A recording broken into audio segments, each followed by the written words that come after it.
அன்புள்ள சகோதரர்களே, தஅவா சம்பந்தமாக இந்த ஹதீஸிலிருந்து என்னென்ன பலன்களை நாங்கள் பெறலாம், என்னென்ன செய்திகளை இந்த ஹதீஸ் சொல்லுகிறது என்று எடுத்தோம்னா நிறைய சொல்லலாம். இந்த ஹதீஸ் சம்பந்தமாக நம்ம நிறையவே பேசலாம். இன்றைக்கு சுப்ஹானல்லாஹ் பிராக்டிக்கலாக ஒரு ரெண்டு பலன்களை இந்த ஹதீஸிலிருந்து நான் சொல்லி காட்டுவதாக இருந்தால், குடும்பத்துக்கு தஅவா செய்யுங்கள் என்று இந்த வசனம் சொல்லுது. அவர்களுக்கு மார்க்க விஷயங்களை சொல்லுங்க. இன்றைக்கு இலகுவாக எல்லா குடும்பத்தையும் ஒரே இடத்துக்கு சேர்த்துடலாம். இந்த வாட்ஸ்அப் என்ற சிஸ்டம் மூலம் நிறைய பேர் தஅவாவே என்ன செஞ்சிக்க மாட்டாங்க, குடும்பத்தை செஞ்சிக்க மாட்டாங்க. ஆனால் எப்படி பழைய நண்பர்கள்லாம் தேடி கண்டுபிடிச்சு ஒரு குரூப் ஆக்கிட்டாங்களோ அதே மாதிரி என்ன செய்யலாம், நம்ம இரத்த உறவுகள் எல்லாரையும் சேர்த்து என்ன செய்யலாம், ஒரு குரூப் செய்து அதில் தஅவாவுடைய செய்திகளை சொல்ல நம்ம கஷ்டப்பட்டு ஷேர் பண்ணி விடுறதில்ல, நம்ம கஷ்டப்பட்டு ஏதாவது ஒன்று என்ன செய்யலாம், சொல்லலாம், மார்க்க விளக்கங்களை சொல்லலாம். செய்கிறாங்க சிலர் குரூப் செய்கிறாங்க.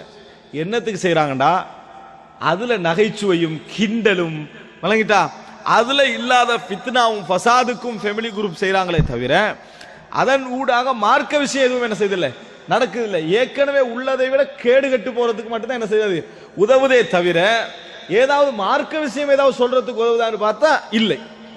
மார்க்க விஷயம் பேசினா இந்த குரூப்ல இருந்து எல்லாரும் போயிடுவாங்களா, இந்த குரூப்ல இருந்து போயிடுவாங்க அப்படி என்பதற்காக பேசாமல் இருப்பதை நம்ம பார்க்கிறோம். இன்றைக்கு அப்படி ஒரு குழு செய்து என்ன செய்யலாம், ஏதாவது ஒரு செய்திகளை அந்த மக்கள்கிட்ட கொஞ்சம் கொஞ்சமாக கொண்டு போய் சேர்க்கலாம், அழகான விஷயங்களை கொண்டு போய் சேர்க்கலாம். அப்படி சேர்த்தால் நமது கடமையாவது என்ன செய்யும், முடியும் என்கின்ற இடத்துக்கு வரலாம். அதை நம்ம செய்வது இல்லை. இது ஒரு விஷயம், அதில் யோசிக்கலாம். இன்னொன்று தஅவா விஷயத்தில் பாருங்க, இந்த கோத்திரமாகவும் குழுவாகவும் ரசூலுல்லாஹி ஸல்லல்லாஹு அலைஹி வஸல்லம் சமுதாயம் வாழ்ந்ததுனால தஅவா செய்யறது எவ்வளவு இலசாயிச்சு. அவங்கள அழைக்கிறதும் மிக இலகுவாக இருக்குது. இன்றைக்கு இப்படி கூப்பிடலாமா, நீங்க மிஞ்சி மிஞ்சி போனா எப்படி கூப்பிடலாமண்டா, பிள்ளைகளையும் தந்தையை மட்டும் என்ன செய்யலாம், அழைக்கலாமே ஒழிய ஒரு 100 பேர் வர மாதிரி ஒரு பேர்ல கூப்பிட்டா நடக்குமா, நடக்காது. உதாரணமா ரசூல் ஸல்லல்லாஹு அலைஹி வஸல்லம் சொல்றாங்க, காபி பின் உலுஆவுடைய பிள்ளைகளை ஒரு 100 பேர் வந்துருவாங்க. அங்க நாங்க இன்றைக்கு அப்படி அது பரம்பரை ஒரு கோத்திரத்தை ரசூலாங்க சொல்றாங்க.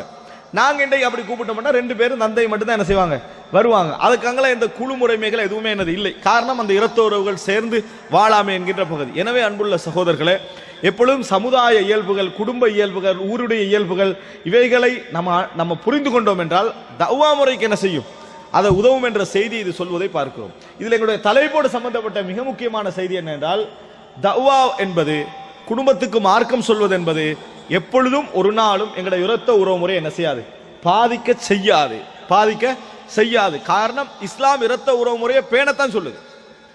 இப்போ ஒருத்தர் இஸ்லாத்துக்கு வரப்போறாரு, இஸ்லாத்துக்கு வரப்போறவர் சில கேட்ட கேள்விகள் உண்டுதான். நான் தாய் தந்தையை நான் தான் பார்க்கிறேன்.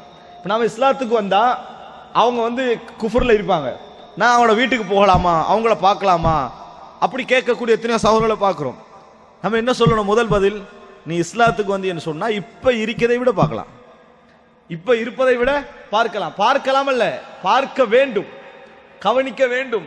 இல்லை என்றால் நீ இஸ்லாத்திலேயே குறை செஞ்சவனாக ஆகுவாய், உன் மார்க்கத்தை பின்பற்றுவதிலேயே குறை செய்தவனாக ஆகுவாய். நம்ம சொல்லக்கூடிய இடத்துக்கு என்ன செய்கிறோம், வருகிறோம். எனவே அன்புள்ள சகோதரர்களே, ரசூலுல்லாஹி ஸல்லல்லாஹு அலைஹி வஸல்லம் அந்த மெசேஜ் தான் சொல்றாங்க. இல்ல கைர அன்னலக்கும் ரஹமன் சஅபுல்லுஹா பிபலாலிஹா, எனக்கு உங்களுக்கு இடையில் ஒரு இரத்த உறவு இருக்கிறது, அதை நான் நினைப்பேன் என ரசூலுல்லாஹி ஸல்லல்லாஹு அலைஹி வஸல்லம் அவர்கள் சொல்லி காட்டக்கூடிய செய்தி நம்ம பார்க்கிறோம்.